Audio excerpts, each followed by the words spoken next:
بدخواہی سے ہم برباد ہونے والے ہیں، یعنی کہ دوسرے لوگ جو کہتے ہیں اگر ہم لوگ مانیں گے تو برباد ہو جائیں گے۔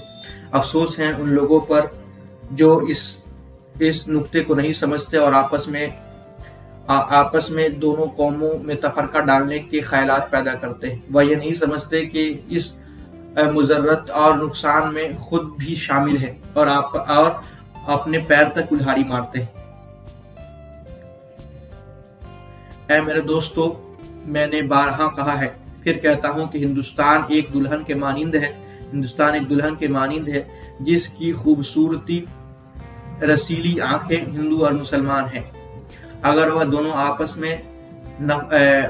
میں نفاق رہیں گی تو وہ پیار دلہن بھینگی ہو جائے گی، اور اگر ایک دوسرے کو برباد کریں گی تو وہ کانڑی بن جائے گی۔ بس اے ہندوستان میں رہنے والوں، ہندو مسلمانوں، اب تم کو اختیار ہے کہ جو چاہو اس دلہن کو بھینگی بناؤ، چاہو نکارا۔ بے شک انسانوں میں باہم کبھی کبھی رنج ہو جانا ایک قدرتی بات ہے، ہندو اور مسلمانوں پر موقوف نہیں ہے۔ آپس میں ہندو میں، مسلمان میں، بھائی میں، باپ بیٹوں میں، ماں بیٹوں میں رنج ہو جاتا ہے، مگر اس رنج کو قائم رکھنا اور پکائے جانا اور بڑھائے جانا انسان کے ملک کی، قوم کی، خاندان کی پوری بدبختی ہے۔ کیا مبارک ہو وہ لوگ جو معافی چاہتے ہیں اور اس گرہ کے کھولنے میں جو محبت کو اتفاق سے پڑ گئی ہے پیش قدمی کرتے ہیں اور اپنے بھائی یا ہم وطن یا ہم قوم سے بے قصور ہونے پر بھی معافی چاہتے ہیں اور محبت کو ٹوٹنے نہیں دیتے۔ مقلب القلوب تو ہندوستان کے لوگوں کے دلوں کو اسی طرح پھیر دے۔ یہاں پہ ایک دعا ہے، یا مقلب القلوب، یعنی کہ اے دلوں کو پھیرنے والے، تو ہندوستان کے لوگوں کے دلوں کو محبت کی طرف پھیر دے۔ ٹھیک، یہ لکھا ہوا ہے 27 جنوری 1883 کو پٹنہ میں دیا گیا لیکچر 1883 میں یہ پٹنہ میں دیا گیا لیکچر ہے جو سر سید احمد خان نے لوگوں کے بیچ دیا تھا۔ اب یہاں دیکھ لے لفظ کے کچھ معنی ہیں۔ عضو کا مطلب ہوتا ہے جسم کا حصہ، اعضائے رشیہ جسم کے اہم حصے جیسے دماغ، جگر وغیرہ، بامنزلہ بجائے بے طور، عقیدہ مذہبی اصول کو ماننا، بالعقیدہ یعنی عقیدے کے ساتھ، ابنائے جنس ایک ہی جنس کے ہم جنس، مقدس پاک احترام کے لائق، مشبہ ملتا جلتا، مانند مثل مطابق، قطع نظر مٹانا، بہو بدی یعنی بھلائی۔ اس کے بعد یہ سارے ہیں، آپ اس کو خود سے پڑھ سکتے ہیں اور خود سے سمجھ سکتے ہیں، اس میں زیادہ کوئی بڑے لفظ نہیں۔ ٹھیک، اب یہاں پہ آپ کو جو پڑھنے کے لیے ملے گا، آپ لوگوں نے جو پڑھا ابھی اسی کو یہاں پہ ایک بہتر طور پہ لکھا ہوا ہے، تو آپ اس کو پڑھ سکتے ہیں۔ یہاں پہ اب آ جاتے ہیں کوشچن آنسر، جو کہ سوال و جواب ہے۔ تو سوال و جواب اگر آپ سے بن جائے تو بڑھیا ہے، اور نہ بنے تو پھر آپ بتا سکتے ہیں۔ سوال و جواب کوئی بھاری نہیں ہے، آپ اگر خود سے ایک بار اور صحیح، 2 بار صحیح سے پڑھیے گا تو آپ کو سمجھ میں آ جائے گا۔ امید ہے آپ لوگوں کو سمجھ میں آئے گا۔ ویڈیو کو لائک کریں، چینل کو سبسکرائب کریے۔ ملتے ہیں اگلے ویڈیو میں۔ Very thanks for watching this video.